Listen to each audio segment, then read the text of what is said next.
સાહોલમાં પ્રવેશોત્સવ એ જ સમાજોત્સવ થીમ આધારિત શાળા પ્રવેશોત્સવ યોજાયો. પ્રાથમિક શાળા સાહોલમાં પ્રવેશોત્સવ એ જ સમાજોત્સવ થીમ આધારિત પ્રવેશોત્સવ તથા કન્યા કેળવણી મહોત્સવની ઉજવણી કરવામાં આવી હતી. અંકલેશ્વર હાંસોટ મત વિસ્તારના ધારાસભ્ય ઈશ્વર પટેલ મુખ્ય મહેમાન તરીકે વિશેષ ઉપસ્થિત રહી બાળકોને આવકાર્યા હતા. તાલુકાના ઉપસ્થિત મહેમાનોના હસ્તે દીપ પ્રાગટ્ય કરી કાર્યક્રમની શરૂઆત કરી હતી.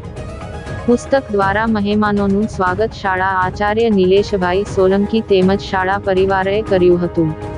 આ પ્રસંગે મહોત્સવમાં ઉપસ્થિત એસએમસી અધ્યક્ષના હસ્તે બાલવાટિકા તેમજ ધોરણ 1ની કન્યા તેમજ કુમારને પ્રવેશ કીટ આપી શાળા પ્રવેશ કરાવવામાં આવ્યો હતો.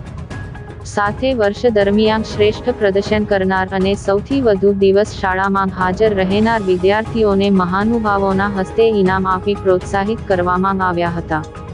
મધ્યાહન ભોજન યોજના કેન્દ્ર સાહોલના મદદનીશ રસોઈયા સુમનબેન પટેલ વયનિવૃત્ત થતાં તેઓને પણ સન્માનિત કરવામાં આવ્યા હતા. આ પ્રસંગે દાતાઓ તરફથી મળેલ ટ્રેકસૂટનું વિતરણ પણ કરવામાં આવ્યું હતું.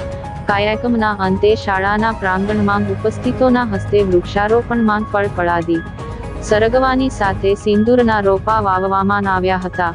શાળાના આચાર્ય નિલેશભાઈ સોલંકી તેમજ શાળા પરિવારના ટીમવર્કથી કાર્ય કરતા પ્રવેશોત્સવ તેમજ કન્યા કેળવણી મહોત્સવ કાર્યક્રમ સફળ રહ્યો હતો. સમગ્ર કાર્યક્રમનું સંચાલન શિક્ષક તેજસભાઈ પટેલે કર્યું હતું.